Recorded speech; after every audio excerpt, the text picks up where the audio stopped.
4장 16세기에 그런 심리 상태에 있는 여성을 찾기란 분명 불가능했습니다.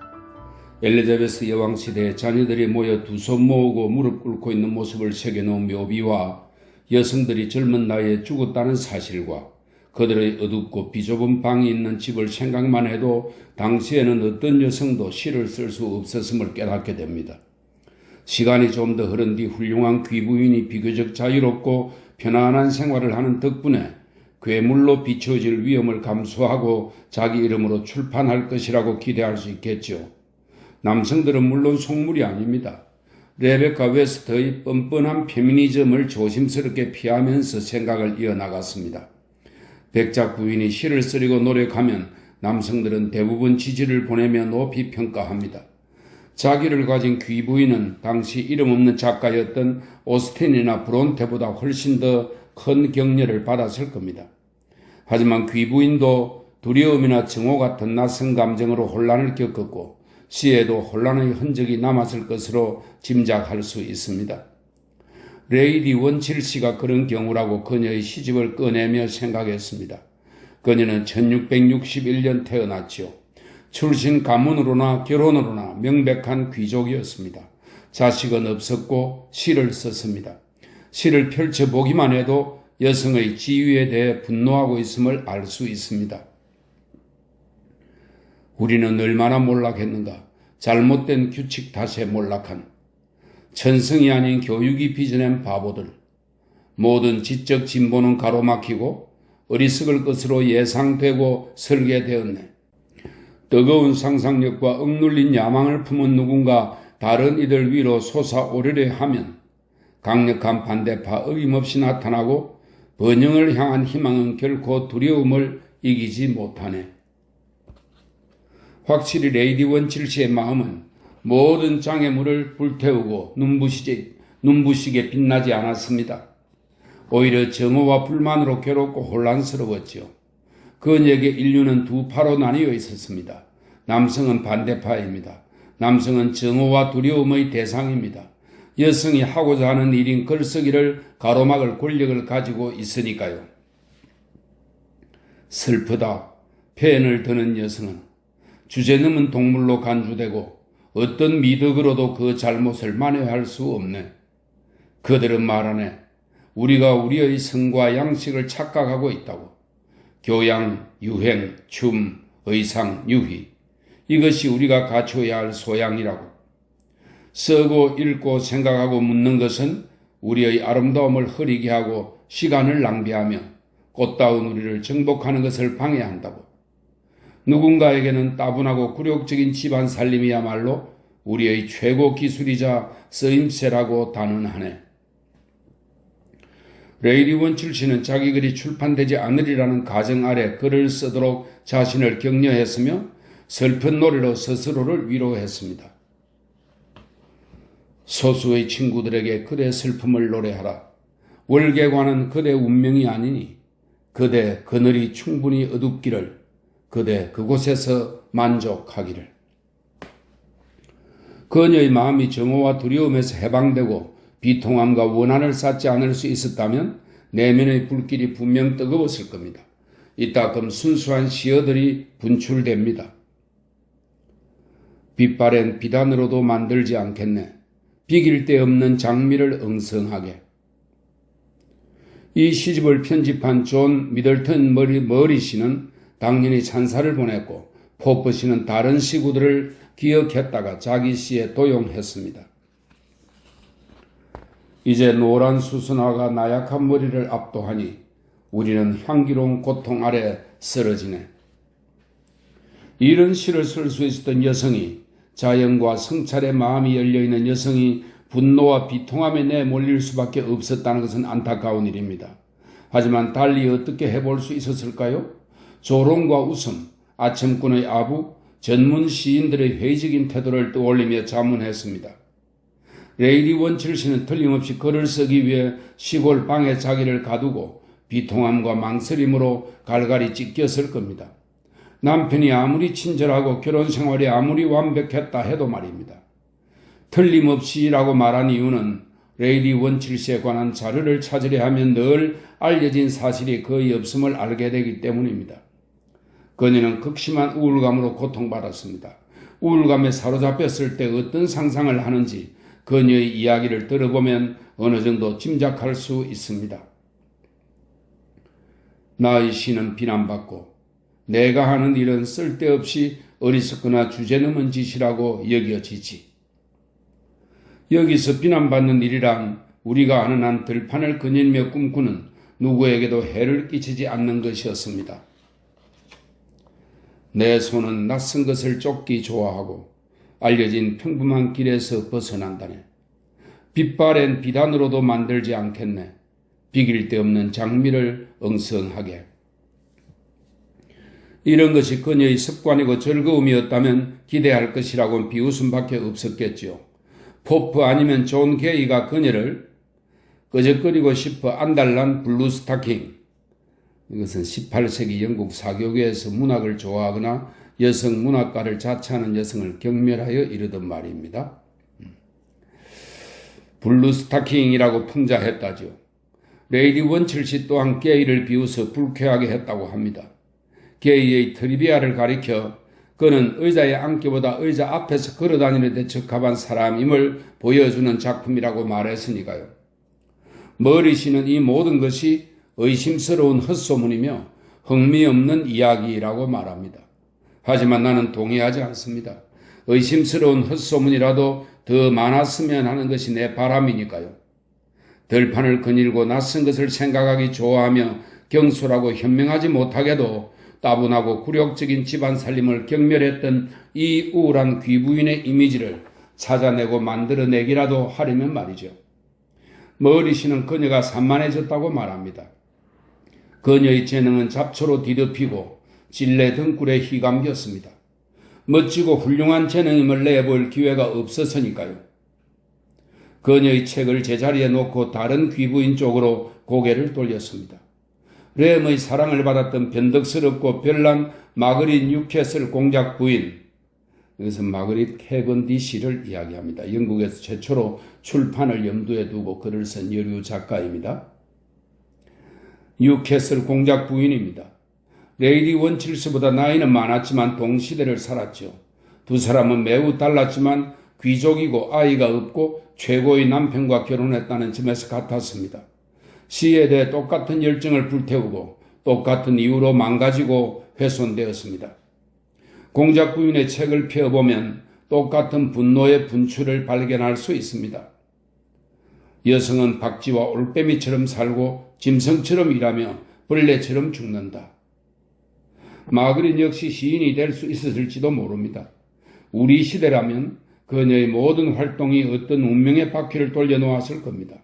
거칠고 풍부하고 교육받지 못한 지성을 인류에 도움이 되도록 무엇으로 묻고 길들이고 교화할 수 있었을까요?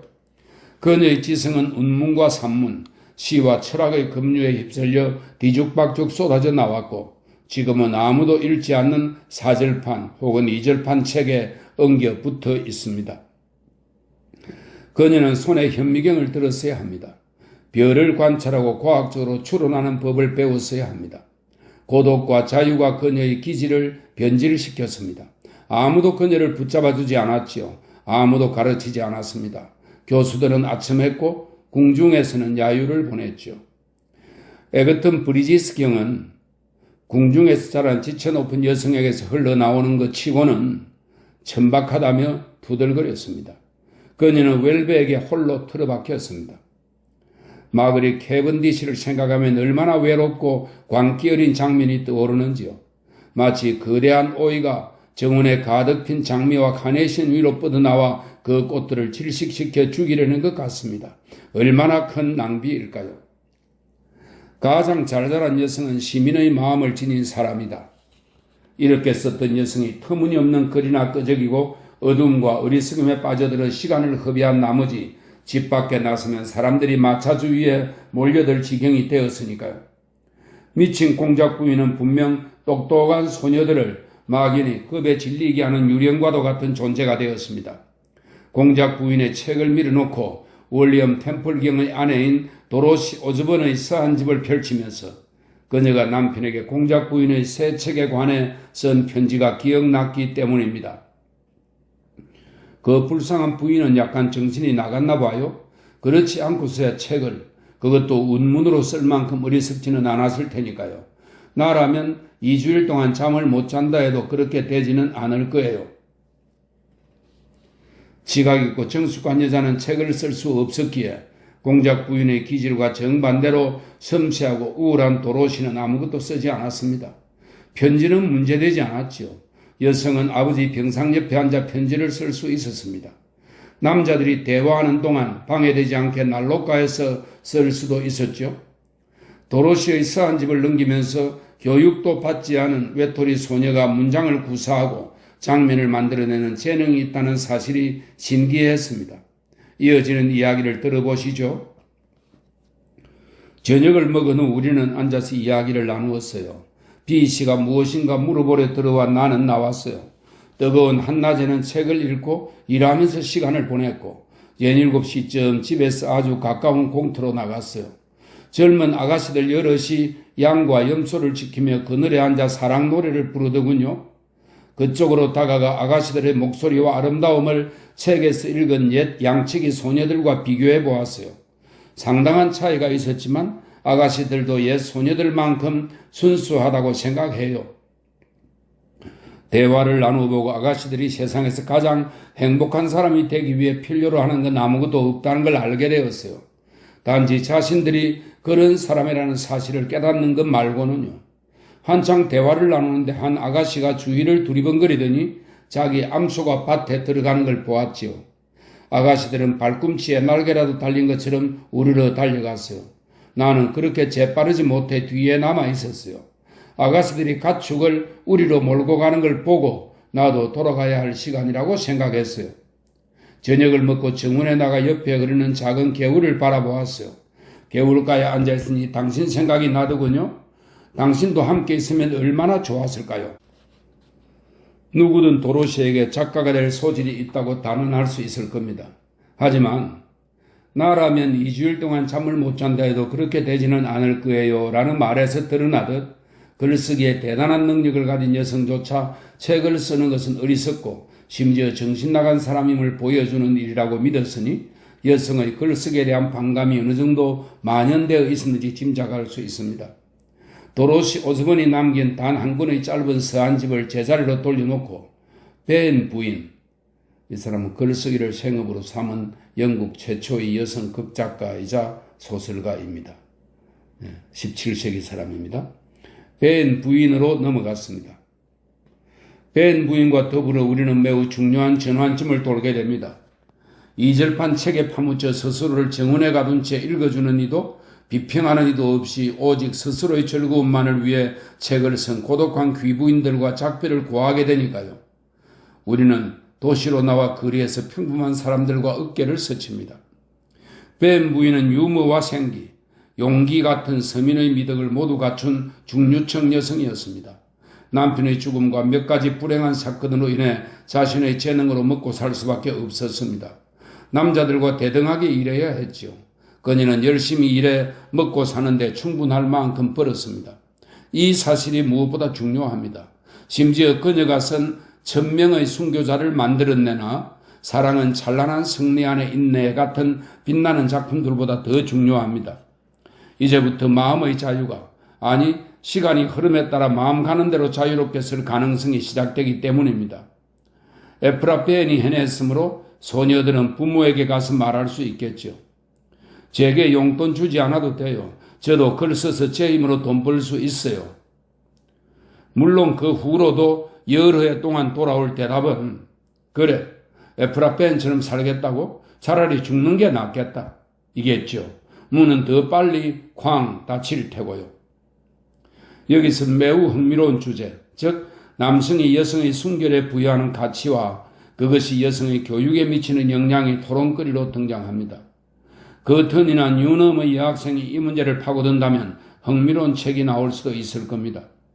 각다기 떼가 우글거리는 스코틀랜드 황무지에서 다이아몬드를 휘감고 앉아있는 레이디 더들리가 첫 장 사파로 제격이겠군요. 레이디 더들리가 죽었을 때 타임즈는 더들리 경에 대해 이렇게 보도했습니다.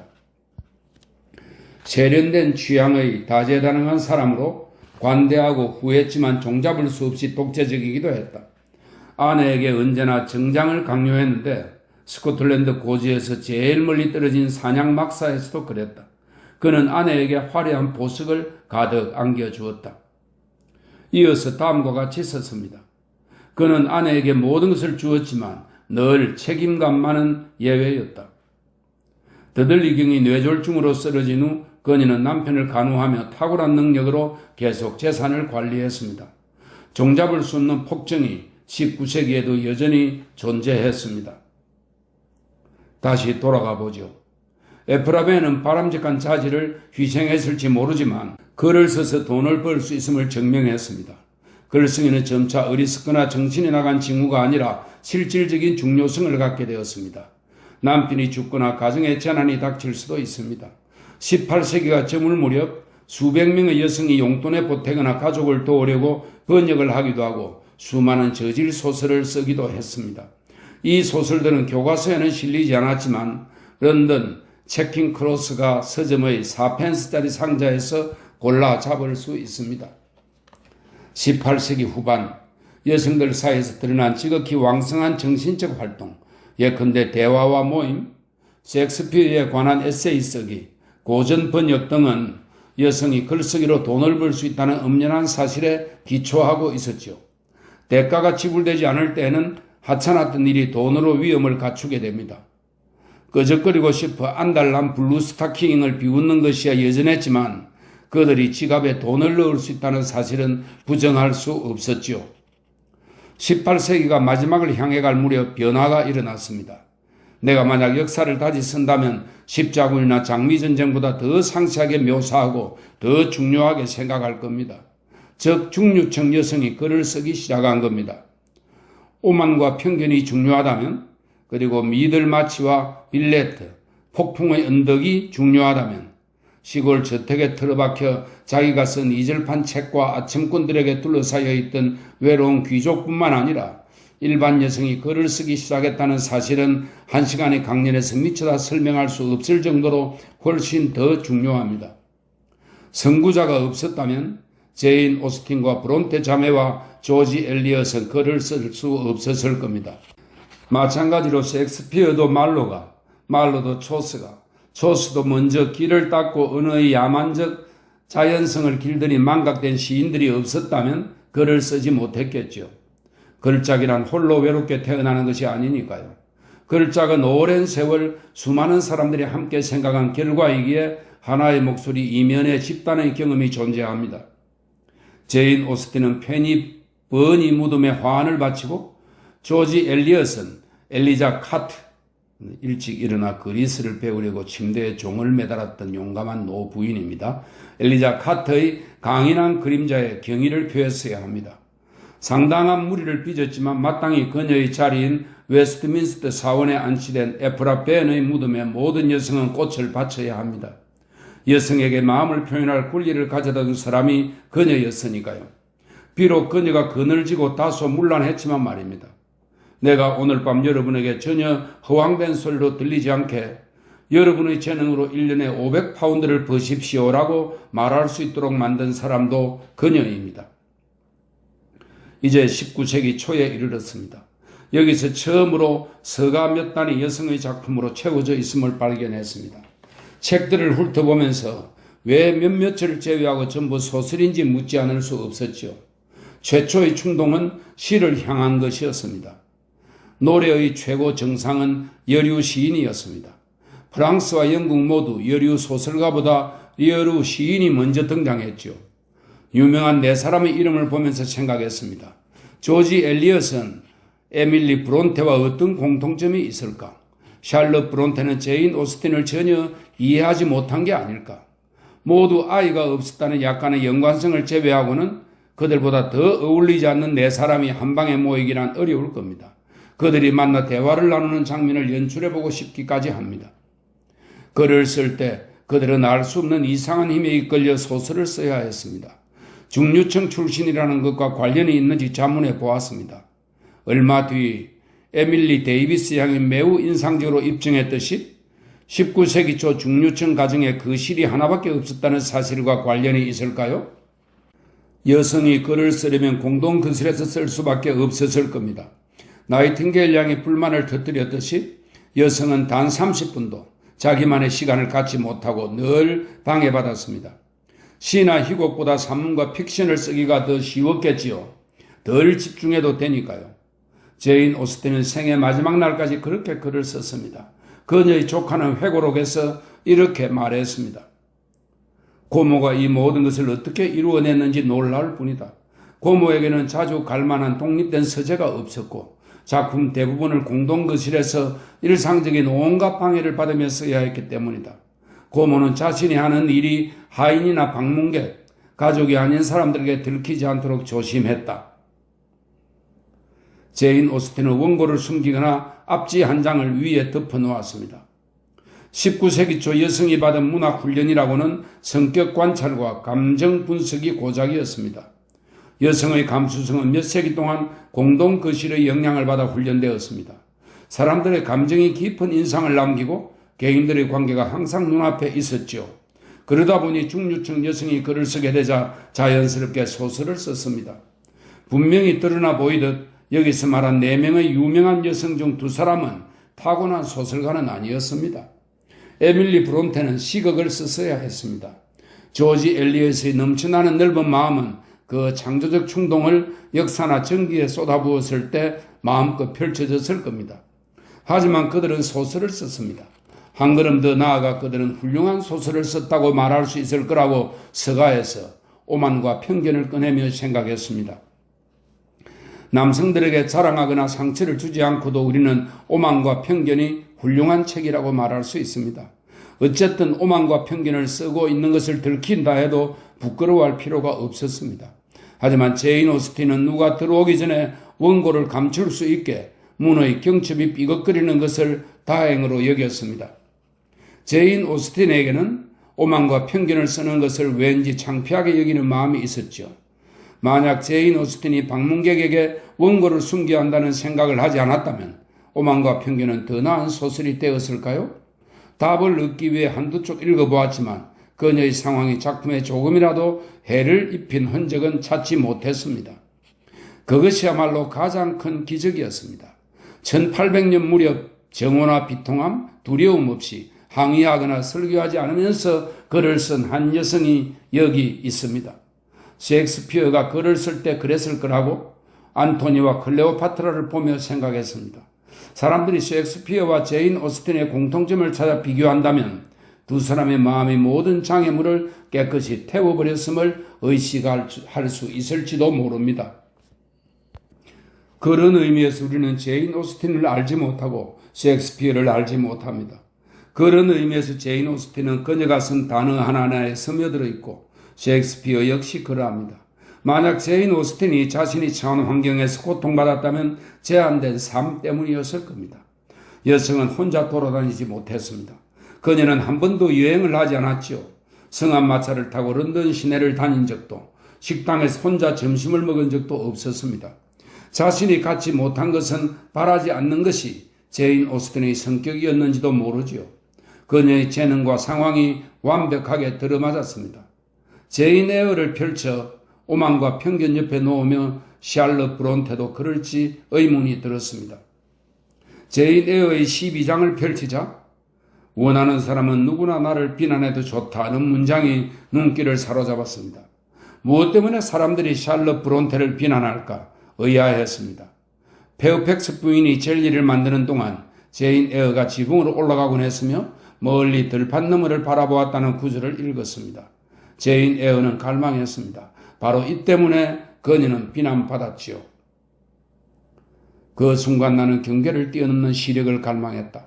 들어보기는 했지만 본 적은 없는 분주한 세계, 도시, 활기 넘치는 지역들까지 볼 수 있기를 원했다.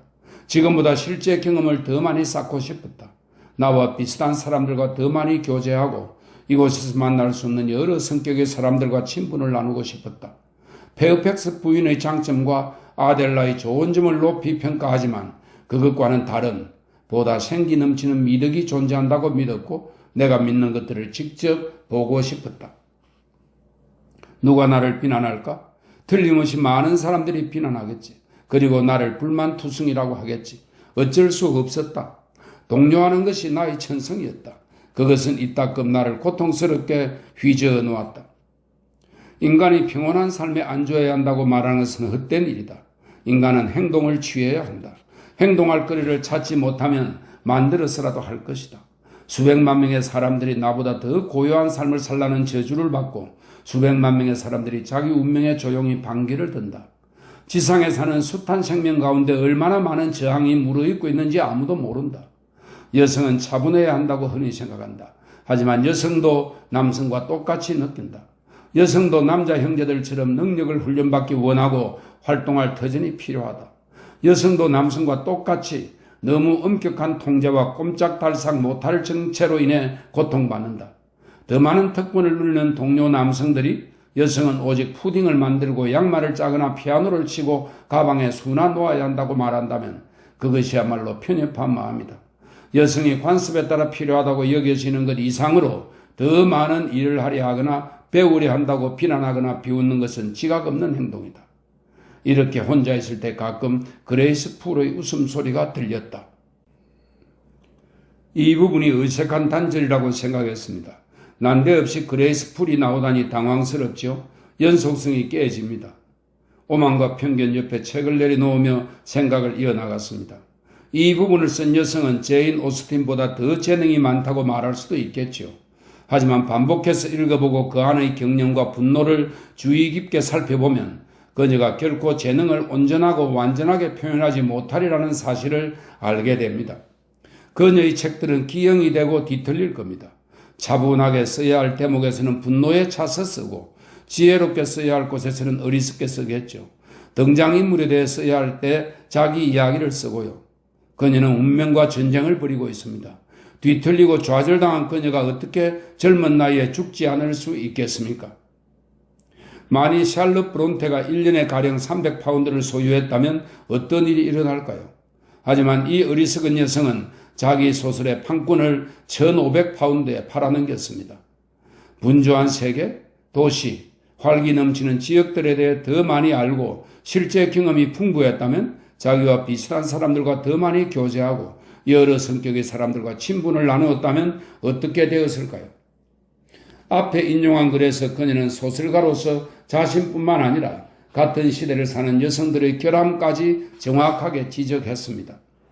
자기 재능이 먼 들판 너머를 외롭게 바라보는데 소비되지 않고 경험과 교제와 여행이 허용되었다면 얼마나 큰 혜택을 입었을지 그녀는 누구보다 잘 알고 있었습니다.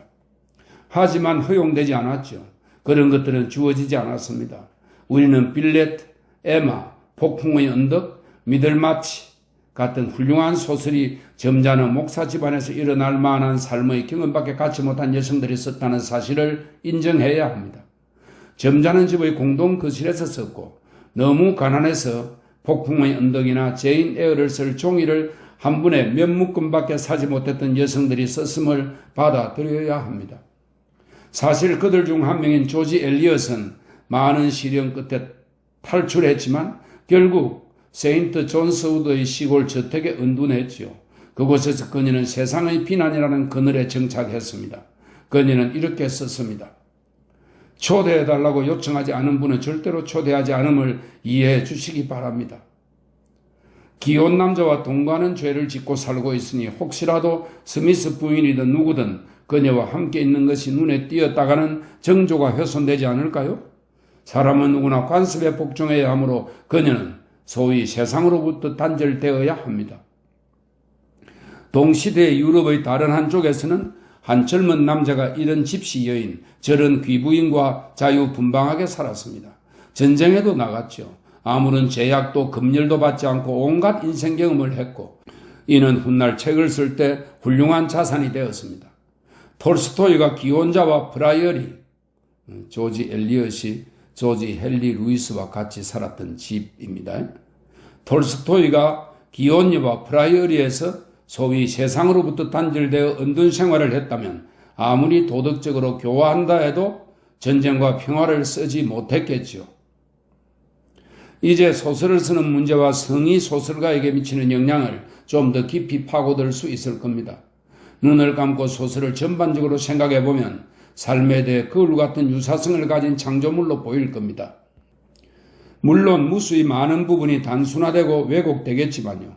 어쨌든 소설은 마음의 눈에 형태를 남기는 구조물입니다.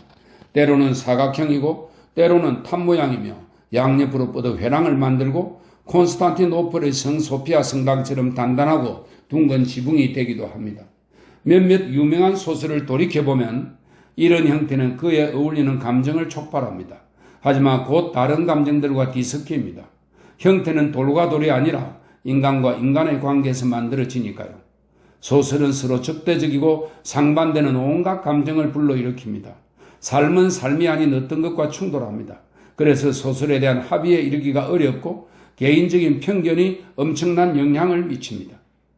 한편으로 우리는 당신, 주인공 존이 살아야 한다고 느낍니다. 그렇지 않으면 깊은 절망에 빠질 테니까요.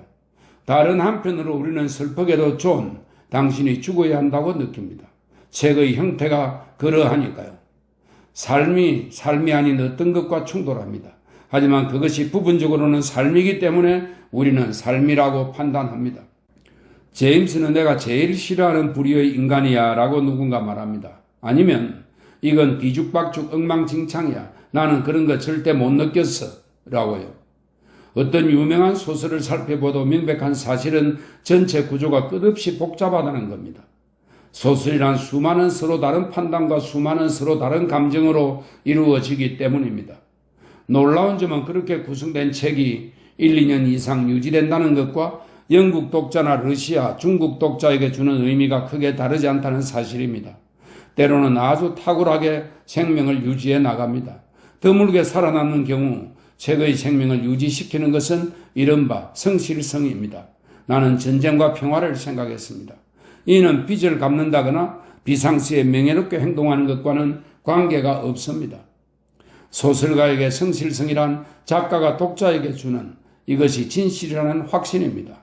그래, 나는 이 일이 그렇게 되리라고는 생각지 못했어. 그런 식으로 행동하는 사람을 본 적이 없으니까. 하지만 이러해서 이런 일이 일어났다고 당신이 나를 확신시켰어 하고 독자는 느낍니다. 우리는 책을 읽으면서 모든 구절, 모든 장면을 빛에 비추어 봅니다. 자연은 신기하게도 소설가의 성실성이나 불성실을 판단할 수 있는 내면의 빛을 우리에게 주었으니까요. 아니면 자연이 잠시 이성을 잃고 인간 마음의 벽에 보이지 않는 잉크로 위대한 예술가만 확인시켜 줄 수 있는 예감을 오직 천재적 재능의 불길이 닿아야만 볼 수 있는 스케치를 그려놓았는지도 모릅니다. 그것을 빛에 노출시켜 생명을 얻는 것을 볼 때 우리는 환희에 차 소리칩니다. 이것이야말로 내가 항상 느끼고 알고 바라왔던 것이야. 흥분으로 끌어올라 책을 덮을 때는 일종의 경외심마저 느낍니다. 마치 살아있는 동안 언제라도 의지할 수 있는 소중한 보물인 양 책장에 돌려놓겠죠. 나는 전쟁과 평화를 집어 제자리에 돌려놓으며 생각했습니다. 반면 우리가 골라 검토하는 이 빈약한 문장들은 처음에는 밝은 색채와 멋진 몸짓으로 빠르고 열정적인 반응을 일으키지만 거기서 멈추고 맙니다. 무엇인가 발전을 저지하는 듯합니다. 또는 빛을 비추어 보니 한 구석에 희미한 낙서와 다른 쪽에 얼룩이 드러나고 온전하고 완전한 모습은 나타나지 않는다면 독자는 실망의 한숨을 쉬며 말합니다. 또 하나의 실패작이군. 이 소설은 어느 부분에서인가 완전히 실패한 겁니다. 대부분의 경우 소설은 어느 부분에서인가 실패합니다. 긴장이 지나치면 상상력이 휘청거립니다. 통찰력이 흩어져 진실과 거짓을 구분하지 못하고 매 순간 아주 다양한 능력을 사용해야 하는 엄청난 노동을 지속할 힘을 잃을 수도 있습니다. 하지만 이 모든 것이 소설가의 성에 어떤 영향을 받는지 제인 에어와 다른 책들을 바라보며 궁금했습니다. 여성의 성이 여성 소설가의 성실성에 어떤 식으로든 방해가 될까요? 앞에서 성실성이 작가의 근간이라 말했죠. 자, 제인 에어에서 인용한 구절을 보면 분노가 소설가 샬럿 브론테의 성실성에 개입했음이 분명합니다. 개인적인 불만의 마음을 서느라 마땅히 전념했어야 할 이야기를 내버렸죠. 그녀는 자기가 당연히 누려야 할 경험에 굶주렸음을 기억했습니다. 세상을 자유롭게 떠돌고 싶을 때 목사관에서 양말을 꿰매며 정치된 생활을 했으니까요. 그녀의 상상력은 분노로 인해 빗나갔고 우리는 그 사실을 느낄 수 있습니다. 하지만 분노 외의 다른 많은 영향력이 그녀의 상상력을 끌어당겨 길에서 벗어나게 했지요. 예를 들면 무지입니다. 제인 에어의 남자 주인공 로체스터의 초상은 어둠 속에서 그려졌습니다. 우리는 로체스터에 대한 묘사에서 두려움이 미친 영향을 느낍니다. 마찬가지로 억눌림의 결과인 신랄함과 열정 아래 들끓는 숨겨진 고통, 빛나는 책들을 발작적인 아픔으로 수축시키는 원한을 느낍니다. 소설은 실제 생활과 상응되기 때문에 소설의 가치는 어느 정도 실제 생활의 가치와 일치합니다. 하지만 분명한 것은 여성의 가치는 다른 성이 만들어 놓은 가치와 다른 경우가 아주 많다는 사실입니다. 당연하지요. 여전히 널리 퍼져 있는 것은 남성의 가치입니다. 노골적으로 말하면 축구와 스포츠는 중요합니다. 유행을 따르고 옷을 사는 것은 하찮은 일입니다. 비평가들은 평가합니다. 이것은 중요한 책이야. 전쟁을 다루니까. 이것은 별 볼 일 없는 책이야. 거실에서 여성이 느끼는 감정을 다루니까. 전쟁터의 한 장면은 상점의 한 장면보다 중요하고 어디서나 더욱 미묘하게 가치의 차별이 지속됩니다. 19세기 초 여성 작가의 경우 소설의 전체 구조는 일직선에서 약간 비껴나 외적 권위에 순종해 자신의 확고한 비전을 변질시킬 수밖에 없었던 심리 상태에서 설계되었습니다. 오래되어 망각 속으로 사라진 소설들을 훑어보고 어조에 귀를 기울여 보기만 해도 작가가 늘 비판과 마주하고 있었음을 알 수 있습니다. 그녀는 공격적으로 이렇게 쓰기도 하고 유화적으로 저렇게 쓰기도 했습니다. 한낱 여자일 뿐임을 인정하거나 남자 못지않게 뛰어나다고 항변했습니다. 자기 기질이 시키는 대로 유순하고 소심하게 아니면 분노하고 역설하며 비판에 맞섰지요. 어느 쪽인지는 중요하지 않습니다. 사물을 있는 그대로가 아니라 다르게 생각한 것이 문제지요. 우선 머리 위로 그녀의 책이 떨어집니다. 책 한가운데에 결함이 있었습니다. 마치 과수원의 나뒹구는 흠집난 작은 사과들처럼 런던 중고 서점에 흩어져 있는 여성들의 소설을 생각했습니다. 여성들의 소설을 쓰게 만든 것은 바로 한가운데에 있는 결함이었습니다. 그녀는 다른 사람들의 견해에 순종해 자신의 가치를 변질시켰습니다. 하지만 오른쪽이든 왼쪽이든 움직이지 않고 있기란 불가능했겠지요. 철저한 가부장제 사회 한복판에서 조금도 위축되지 않고 모든 비판을 마주한 채 자기가 본 것을 그대로 견지하려면 엄청난 천재성과 성실성이 필요했을 겁니다. 오직 제인 오스틴과 에밀리 브론테만이 그 일을 해냈지요. 그것이 그들의 또 다른 어쩌면 가장 큰 업적입니다. 두 사람은 남성이 아닌 여성으로서 글을 썼습니다. 당시 소설을 쓴 수천 명의 여성 가운데 오직 두 사람만 영원히 변치 않는 현학자들의 끊임없는 충고, 이렇게 써라 저렇게 생각해라를 철저히 무시했죠. 그들만이 때로는 불평하고 때로는 선심 쓰고 때로는 굴림하고 때로는 한탄하고 때로는 충격받고 때로는 분노하고 때로는 친근한 끈질긴 목소리에 귀를 막았습니다.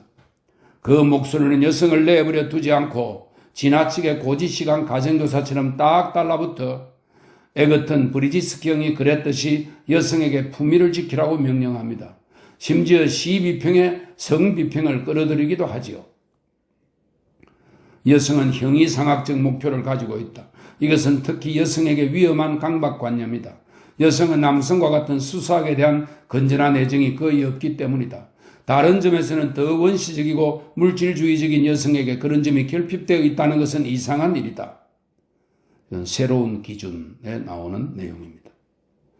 그리고 훌륭해져서 빛나는 상을 받고 싶은 여성은 문제의 이 신사가 적당하다고 생각되는 선안에 머물러 있어야 한다고 충고합니다. 여성 소설가는 자기 성의 한계를 용감하게 인정해야 탁월한 경지에 이르기를 열망할 수 있다. 만약 이 보고자처럼 여러분도 여성 소설가가 자기 한계를 용감하게 인정해야 탁월한 경지에 이르기를 열망할 수 있다고 믿는다면 제인 오스틴은 이러한 제스처를 얼마나 우아하게 취할 수 있는지 보여주었습니다. 이것은 전기와 서한집이라는 책에서 인용했습니다. 이 말은 문제의 핵심을 아주 분명하게 짚어줍니다. 조금 놀랐겠지만 이 문장을 쓴 것은 1828년 8월이 아니라 1928년 8월입니다. 지금 우리에게는 재미있게 들린다 해도 한 세기 전에는 훨씬 더 강력하고 시끄러웠을 거대한 일련의 견해들을 대변한다는데 여러분도 동의하리라 생각합니다. 1828년에 이 모든 모욕과 꾸지점과 상을 약속하는 목소리를 무시하려면 무척이나 신념이 굳은 젊은 여성이어야 했겠죠. 스스로에게 이렇게 말하려면 상당히 선동가다운 면모가 있어야 했을 겁니다. 하지만 그들도 문학을 매수할 수는 없어. 문학은 모든 사람들에게 열려 있으니까 아무리 대학의 관리라 해도 나를 잔디밭에서 쫓아내도록 허락하지 않겠어. 도서관을 잠그고 싶으면 잠그라고. 하지만 내 자유로운 마음을 문이나 좌물쇠, 빗장 따위로 닫을 수는 없어. 하지만 길을 꺾는 방해와 비판이 여성의 글에 어떤 영향을 미쳤든 자기 생각을 종이에 옮기려고 했을 때 직면한 다른 어려움에 비교하면 별게 아니었겠죠. 즉 여성들의 배우의 전통이 전혀 없거나 있더라도 너무 짧고 불완전해 거의 도움이 되지 않았다는 겁니다. 여성이라면 어머니를 통해 돌이켜 생각하게 되니까요. 즐거움을 위해서라면 위대한 남성 작가들에게 얼마든지 갈 수 있지만 도움을 얻기 위해 가는 것은 아무 소용이 없습니다. 램, 브라운, 세크리, 뉴먼, 스턴, 디킨스, 더퀸시 등 누구도 지금까지 여성에게 도움을 준 적이 없습니다. 물론 여성이 그들에게 몇 가지 사소한 기법을 배워 활용할 수는 있었겠지만요. 남성의 마음은 무게와 속도, 걸음걸이가 여성과 너무 달라 어떤 중요한 것도 제대로 가져오기 힘듭니다. 그대로 따라하기에는 너무 서로 다르니까요. 여성이 종이에 펜을 대는 순간 가장 먼저 알게 되는 사실은 자신이 사용할 수 있도록 준비된 공동의 문장이 없다는 사실일 겁니다. 세크리와 디킨스, 발자크 같은 위대한 소설가들은 모두 자연스러운 산문을 썼습니다.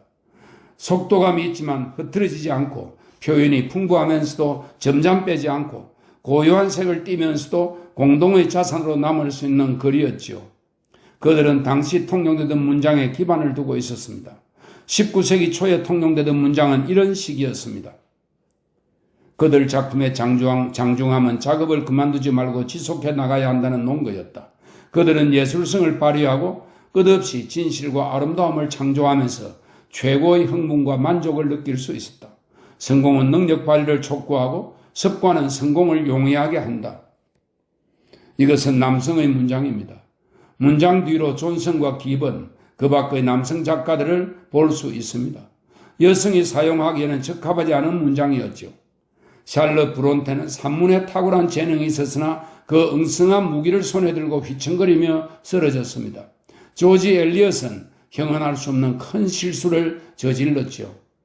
제인 오스틴은 남성의 문장을 보고 웃어버린 후 자기가 사용하기에 알맞은 더없이 자연스럽고 맵시 있는 문장을 만들어냈으며 거기에서 결코 벗어나지 않았습니다.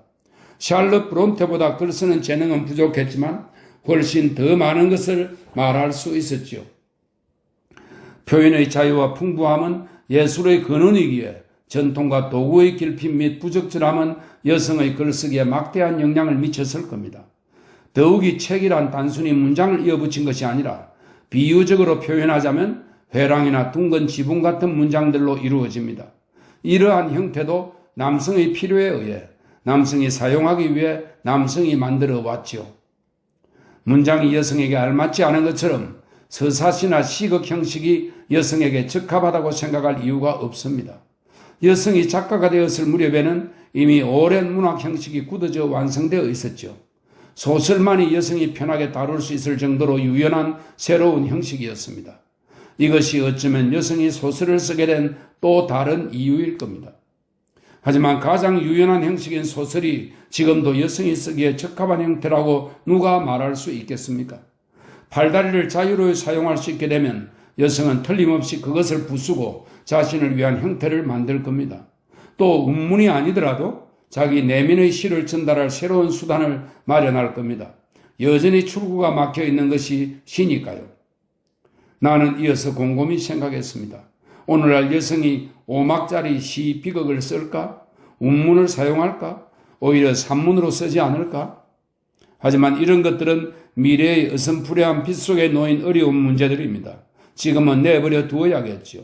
나를 주제에서 벗어나 길도 없는 숲을 헤매도록 자극해 끝내 길을 잃고 들짐승에게 잡아먹히게 할지도 모르니까요. 나는 픽션의 미래라는 우울한 주제를 끄집어내고 싶지 않고 여러분도 같은 생각일 거라고 확신합니다.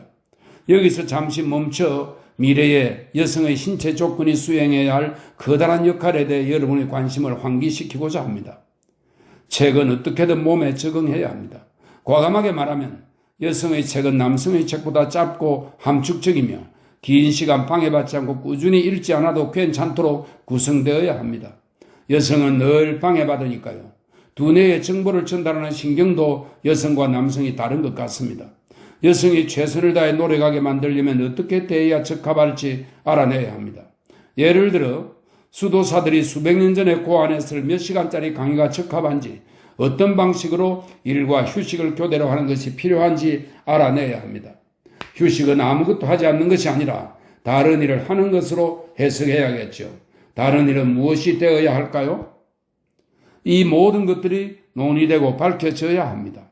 이 모든 것들이 여성과 픽션이라는 문제의 일부입니다. 나는 다시 스가로 다가가며 생각했습니다. 여성이 쓴 여성의 심리에 관한 정교한 연구는 어디서 찾을 수 있을까? 여성이 축구를 하지 못한다고 의사가 되지 못한다면 다행히 내 생각은 다른 데로 옮겨갔습니다.